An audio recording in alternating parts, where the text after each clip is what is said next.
Good afternoon to you, wherever you are watching Ogun State Television. And this is the news at 2. I am Adibola Oshomoji. And just before we start the news, let's remind you that you can watch us live on these platforms: Apple, Roku, Facebook, and Android devices. You can also watch us live on Ogtv website, www.ogtv.com.ng/live, or our email info@ogtv.com.ng. And now the news. The Academic Staff Union of Universities have assured that the following the National Executive Council meeting held at the University of Maiduguri has asked the federal government through the Office of the Accountant General of the Federation to release outstanding promotion arrears owed its members in the interest of industrial peace and harmony in Nigerian universities. The ASU, in a statement on Thursday, said it was also disturbed by the news of employment recruiting perpetrated through the integrated payroll and personnel information system. It noted with serious concern that ASU members are currently owed several months of promotion arrears arising from distortions traceable to the forceful enrollment of academics on the integrated payroll and personnel information platform. NEC observed that the Office of the Accountant General of the Federation has failed to address the issue despite several efforts by the union and university administrations. Ogun State Governor Prince Dapo Abiodun has called on the Police Officers' Wives Association, POA, to address the constant issue of the health of its members and their husbands. Governor Abiodun made this known while receiving the wife of the Acting Inspector General of Police and the President of the Police Officers' Wives Association at Okemoso, Abeokuta. Governor's Office correspondent Yusuf Ganiyo reports. In alignment with the United Nations Sustainable Development Goal 2, Zero Hunger and the declaration of a state of emergency in food security by President Bola Tinubu, the Police Officers' Wives Association, POA, led by its president, Deaconess Elizabeth Egbetokun, deemed it fit to share this vision with Ogun State government with this court visit to the state governance. It is also a means of making a meaningful impact through guided partnership with UNESCO to launch young women in agriculture. Governor Abiodun, represented by his deputy, Engineer Noimot Salakoyedele, assured the association that the state government would work towards ensuring the success of its Young Women in Agriculture program, adding that his administration is willing and ready to work with the association to integrate the program and other similar ones in the states. I've heard from Madam President on the concern that she has for empowering the wives of police officers and supporting police widows when the situations unfortunately arise. I also want you to know that we have had different programs right across the state in agriculture. For instance, in the last regime, we had the Anchor Boys program, which was providing land and support for young farmers. And I'm sure that they can integrate this program of yours within that or other similar programs that they have in the Ministry of Agriculture. He also disclosed that various vocational training programs embarked upon by his administration would be of benefit to members of the association. I also want to use this opportunity to also address constant issues of the health of your members and, of course, the police officers and the policemen. A lot goes on in their work, is very stressful and all that, and I want to encourage your organization to work with them so that they can also support their husbands, so that non-communicable diseases, diabetes, hypertension, these are things that they are the so-called silent killers. They have to work hard to make sure that they arrest these, prevent them from happening, but when they do get them, manage them properly. Earlier, in her remarks, the President, Police Officers' Wives Association, POA, Mrs. Elizabeth Egbetokun, noted that the association recognized the critical role of women in agriculture an essential sector for sustaining their livelihood. She stressed that women are central contributors to the agricultural landscape of the country. There is no better means of livelihood than agriculture. A sustainable, prosperous, and a robust venture that has numerous benefits along its chain for citizens and nations. Your Excellency, today I humbly seek partnership and collaboration with our collective pursuit of empowerment and progress. On his part, President of the United Nations Educational, Scientific and Cultural Organization, Read and Earn Federation, UNESCO Rev. Prince Abdulsalam Ladigolu, while giving a technical view on the project, said the association has identified 50,000 women to have their capacity built and pushed up to the agricultural sector in alignment with the renewed hope agenda of the President Bola Tinubu administration. Intellectual capacity building and economic capacity building. Governments do a lot of program in terms of startup, but after 5 years, how many of them are surviving? We've heard about UWIN, we hear about Shopee. So we are coming in with them to create what we call sustainable business. Ladigolu also noted that the association is looking for a constructive partnership in the area of availability of land for farming. Yusuf Ganiyu, Ogtv News. The Secretary to the State Government, Mr. Tokunbo Talabi, has confirmed that the state has taken the first delivery of 3,000 bags of rice donation from the federal government in fulfillment of its plan to distribute grains to mitigate the effect of the subsidy removal policy in each state. The SSG informed that the packaging of the commodities were already ongoing. Mr. Talabi, while answering questions from journalists on development regarding the distribution of palliatives to state, as promised by the federal government in its office of Abeokuta, also affirmed that the state government has received from the federal government part of the money planned for the procurement of grains to be distributed to residents by each state. What we are doing right now is that earlier the federal government also made some physical donation or physical contribution to, well, not contribution, they gave us some commodities even though we were the one paying for it. So we have received the first lot of 3,000 bags of rice, which we are now packaging in small quantities so that it can go far and wide. We are also setting up a committee to see to equitable and fair distribution of these palliatives as they come. The scheme is not limited to the federal government only.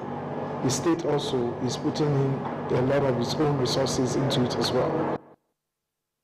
Informed that the state government had already set up a committee of highly credible persons on the distribution of the palliatives. Civil servants just happen to be direct employees of the government, and we are putting. So our approach is multifaceted. First, we are engaging all the private companies in the state, employers of labor, and say, look, you need to do something because the government can't reach them all. And we've set a good example by saying, look at what we're doing for even the civil servants. So that we're getting some level of traction. By the time we also set up the various distribution centers, and that's why we set up this committee. The committee we've set up to see to the palliative distribution has nothing to do with government officials, and it has nothing to do with civil servants. They are just people, normal people on the streets, normal people in the community that have a say. We check their background, integrity, purpose, everything is okay. So once those ones are in place, they will then take care of the populace. There are going to be some special group, women group, aged, handicapped, physically challenged. All those groups are going to be, and we know how to reach them because we have a very robust database from COVID-19 and palliative that we're using for that. Still in Ogun State, the State Head of Service, Mr. Kolawole Fagbon, has commended members of the Administrative Panel of Inquiry on duplication of certificate of occupancy on land for their prompt response to call to service. Mr. Fagbon gave the commendation when the 5-man administrative panel led by its chairman, Mr. Adedeji Showumi, came to his office to submit their report. Mr. Fagbon also received in his office a visually impaired assistant director who personally received his letter of promotion from him. Details are in this package. Head of Service appreciated the members for yielding to the call to serve on the panel to its sensitivity. He assured the panel that the state government will look into their recommendations and see what can be done about them, adding that it would have impact on the processes in the civil service, especially in the Bureau of Lands and Survey. May I use this opportunity to charge the public servants that they have a duty to protect the sanctity of the public service at all times when they are relating with members of the public. First, to savor the problem of the issue of image problem in our state. So taxpayers, it should be treated fairly, treated with honesty, and it should be rendered timely service. And again, I charge every public servant to operate within the bounds of public service regulations. By so doing, we save ourselves from unpleasant issues. Mr. Fagbon charged the workers to protect the sanctity of the civil service at all times when dealing with public, as to save the service from the issue of image challenges and uphold the trust the public have in civil servants. Earlier, Chairman of the Administrative Panel, Mr. Adedeji Showumi, said the panel succeeded in investigating illegal duplication of certificate of occupancy of one Abiola Dosumo landed properties registered with same particulars by officials of the Bureau of Lands and Survey. He noted that the panel was able to unravel the mystery behind the duplication by consulting the necessary stakeholders, which included officials within and outside the Bureau, the State Internal Revenue Service, Divisional Police Headquarters, among others. In a similar vein, the Head of Service, Mr. Kolawole Fagbon, urged civil servants in the state to always support their superiors in the course of discharging their statutory duties. Mr. Fagbon said this in his office while presenting promotion letter to a visually impaired assistant director from the Ministry of Information and Strategy, Mr. Akindele Akinyemi. To tell the civil servants that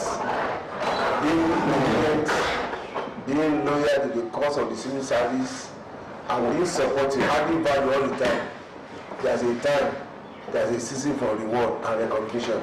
This is what we have done this afternoon. According to him, the recipient has shown hard work, diligence, faithfulness, and dedication, even when it was not convenient, to the service of the state, and prayed all to enable him get to the peak. The presentation was done amidst encomium showered on Mr. Akinyemi with a personal cash gift from the Head of Service.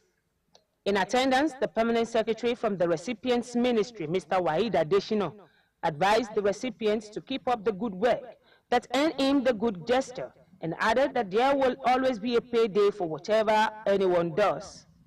Responding, the new Deputy Director, Mr. Akindele Akinyemi, expressed appreciation to God and the Head of Service for the privilege he enjoyed from him by personally presenting his letter of promotion to him in his office.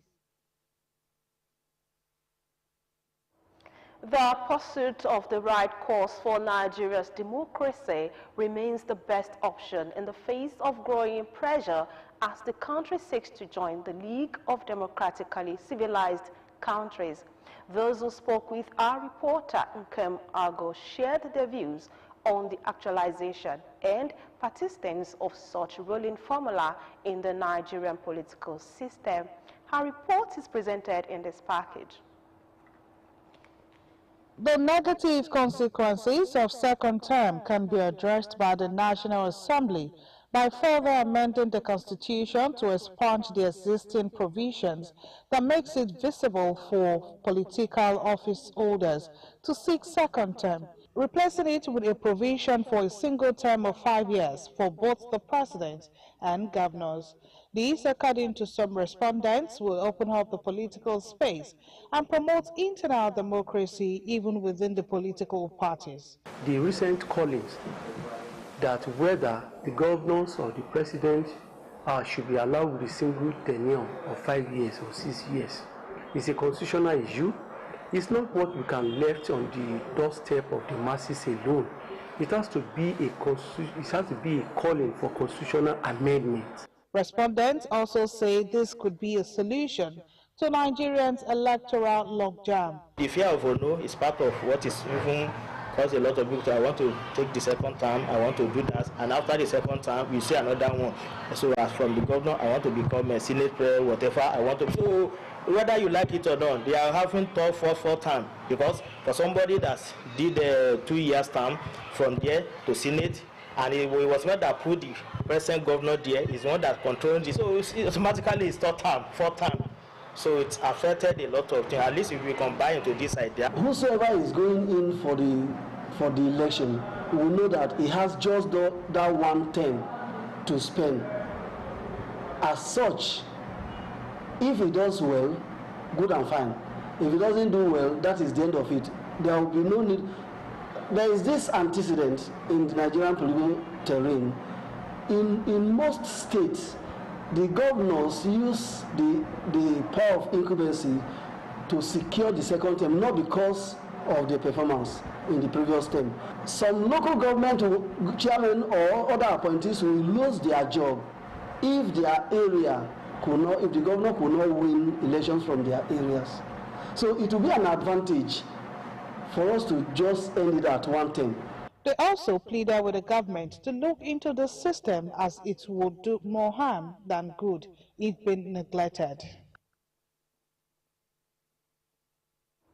Ogun State House of Assembly Committee on Transportation has urged the chairman of local government councils in the state to prevail on unauthorized individuals who are allegedly harassing motorcycle riders in the council areas under the guise of enforcing traffic rules, including compliance to wearing crash helmet. The Chairman House Committee on Transportation, Honorable Oludaisi Elemide, issued the warning while meeting with various transport unions relating to motorcycle riders at the Assembly Complex Okemoson, Abeokuta. Honorable Elemide noted that the enforcement of such traffic rules and regulations was the responsibility of the Motor Traffic Division of the Nigeria Police, the State Traffic Compliance and Enforcement Corps, TRACE, as well as the Federal Road Safety Corps, saying that government would not hesitate to hand over anyone caught harassing the riders to law enforcement agents. He explained that there had been much complaint from motorcycle riders and their unions on the activities of some of the miscreants claiming to be engaged by some local government councils, warning those concerned to desist, as it was the only responsibility of the relevant road traffic regulating agencies to arrest or penalize traffic violators. Anybody to go and start collecting riders' permit. For now, nobody has sent anybody to go and to be arresting anybody without helmet. They are not the authorized set of people. Local government chairmen and council workers are not the authorized set of people to do that. So anybody that is not authorized, that is not contracted by the state to collect revenue for us, does not have the right to stand along our roads to collect. The committee chairman also stressed the need to maintain peace and tranquility in all parts of the state. Online application for 2023-2024 transfer of learners into Primary 2 and to Primary 5 in the public primary schools in Ogun State will commence on Monday, 28 August 2023. A statement by the Special Advisor to the Governor on Education, Science and Technology, Professor Abayomi Arigbabu, enjoined prospective applicants to visit Ojisra platform for more details. According to the statement, the cost of the form is 5,000 naira. To achieve inclusivity, promote even development of the nation, and allow ingenuity of the sectional leaders, restructuring is the way to go if Nigeria must find a way out of the current socio-economic challenges. Primate of the Church of the Lord worldwide, His Holiness Most Reverend Dr. Rufus Okikiola Oshitelu, made the remark in his message to the nation at the 2023 Tabera, held at the Mount Tabera ground in Ogere Remo. His Holiness Most Reverend Dr. Oshitelu called on world leaders and African to promote peace and avoid crisis in the African continent. Matthew Shome completes the report.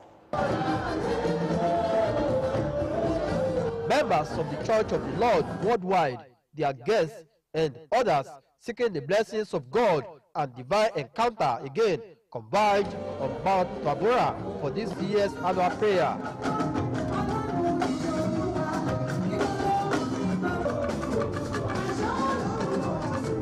With prayers for the forgiveness of sins, thanksgiving for witnessing another Tabora, and with different choir administrations, the people were placed before God for blessings. The Administrator General of the Church, Archbishop David Fabusoro, in his sermon centered around the power of mercy and grace, stressed the importance of closer relationship with God to enjoy the numerous benefits. In this life, the only thing that is constant is the mercy of God. By the reason of the mercy of God, restoration has come to you. It is yours in Jesus' name. The Primate of the Church of the Lord worldwide, His Holiness Most Reverend Rufus Okikiola Oshitelu, then mounted the altar to deliver his message for the nation and the world. The concentration of power at the center creates a number of bureaucratic conflicts. This pluralism is the antidote for many woes confronting Nigerian people. What means the aggravated monster which government and all levels, and indeed all the demands must come back vigorously and effectively. Most Reverend Oshitelu then gave his 13 blessings before delivering God's prophecy for the world and Nigeria.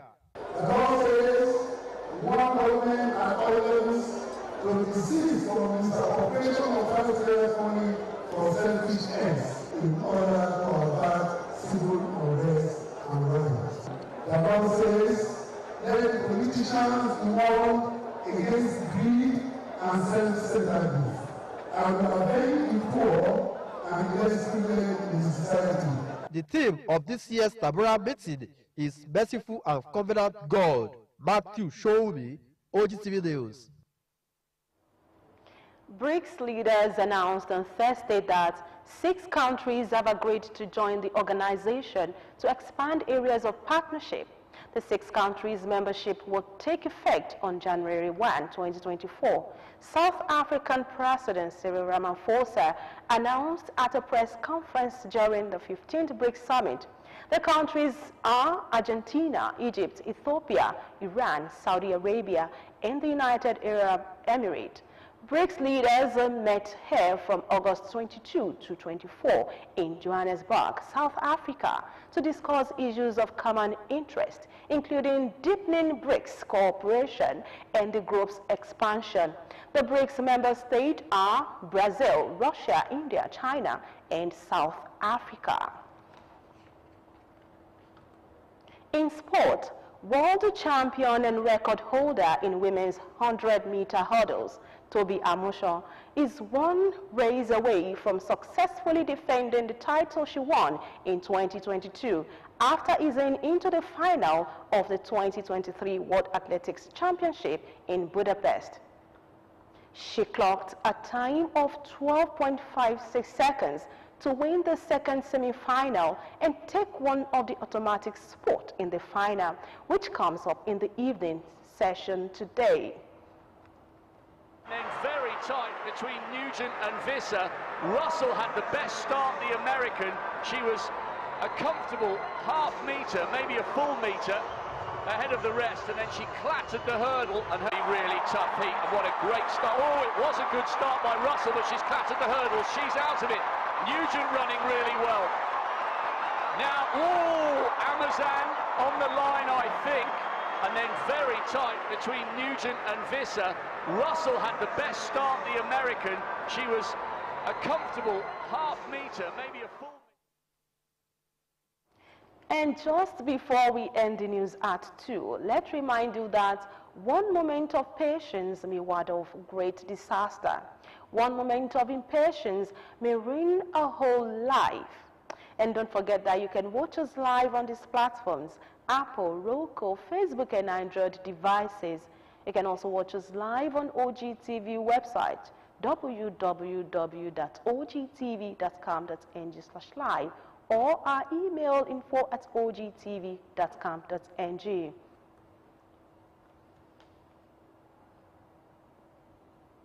And now we have come to the end of the news at 2. Thank you so much for being part. Enjoy the rest of your day. Bye for now.